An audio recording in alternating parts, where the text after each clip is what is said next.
जिल्हा धाराशिव येथून आलेलो आहे, कारण रोहित दादांनी शेतकऱ्याच्या विचाराचा प्रश्न घेतलेला आहे।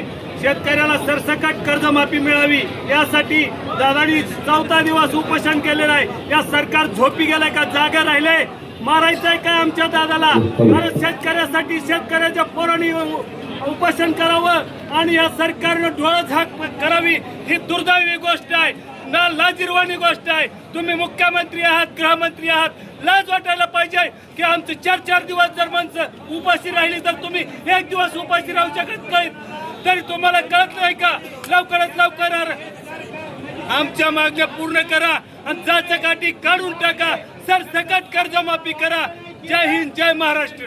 चेंड काढून काय तुम्ही? चेंड काढून ही जरांगे पाटलाची निशाणी आहे आणि ही सगळ्या शेतकऱ्याची निशाणी आहे, रोहित दादाची निशाणी आहे।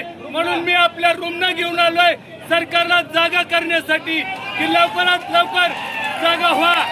1 रूम आलाय, आता हजारो रूमनी येत्यान, त्यामुळं तुम्ही लवकरात लवकर जागा होऊन आमच्या मागण्या पूर्ण करा, हीच माझी मागणी आहे। सरकार तर नाही जागा झालं तर काय करणार? नाही जागा झालं तर दुसऱ्या दिवशी आम्ही आंदोलन तीव्र करू।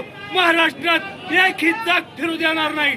जय हिंद, जय महाराष्ट्र। सरकार म्हणते उपोषण वडापाव खाऊन करते ती म्हणते की सरकारचं उपोषण वडापाव खाणारा मात्र एकच होता महाराष्ट्रात, तो म्हणजे हाके आहे। तो वडापाव खाऊन उपोषण करतो, दुसऱ्याची हिंमत नाही। माझ्या दादाच्या समोर एवढं कॅमेरे आहेत, कसं वडापाव खाईल? अरे फडणवीस साहेब, तू झोपलायस काय? जागा हो आता तरी। 1 रूमण्या नाही तर हजारो रूमण्या तयार होतील, त्यामुळे लवकरात लवकर जागा होऊन आमच्या मागण्या मंजूर कर। स्टंटबाजी म्हणते ती, स्टंटबाजी करते म्हणते ती। स्टंटबाजी नाही, ही बिंबीच्या देठापासून लागलेली आग आहे। कारण तुम्हाला एका नौकराला एका उद्योगपतीला कोट्यावधी रुपये माफ करतात आणि आम्हाला मात्र 2 लाख म्हणलं की तुम्हाला जीवावर येतंय काय? अरे तुमचा तो मल्ल्या का कल्ल्या किती करोडोवाधी रुपये लुटून या देशाच्या बाहेर गेला, त्याला का तुम्ही पकडून आणू शकत नाही?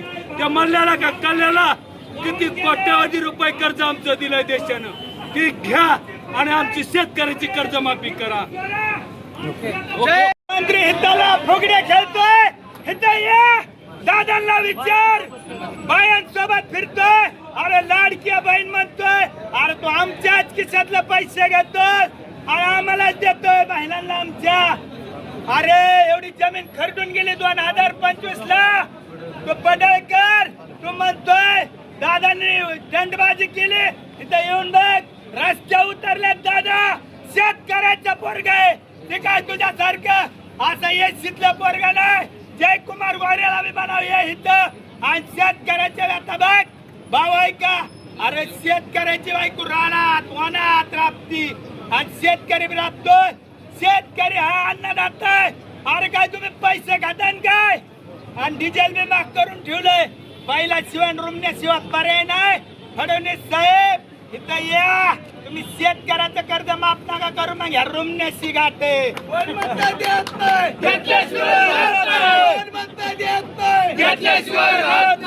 शेतकरी एकजुटीचा विजय असो, शेतकरी एकजुटीचा विजय असो। कोण म्हणता देत नाही घेतल्याशिवाय राहत नाही, कोण म्हणता देत नाही घेतल्याशिवाय राहत नाही, शेतकरी एकजुटीचा विजय असो।